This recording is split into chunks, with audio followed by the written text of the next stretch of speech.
Nasa ibang level yung team ni Stel. Grabe, powerful vocals, great performances.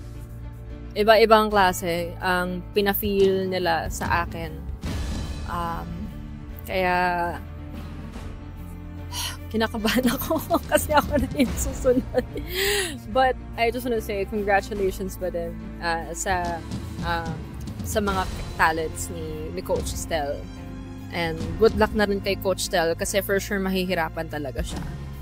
Ang batang umangat for me sa Stelbound ay for me, Mama Knows Best. Si Jenica. Nakakagunot yung performance niya. Grabe, as in she really gave her best. She really gave her all.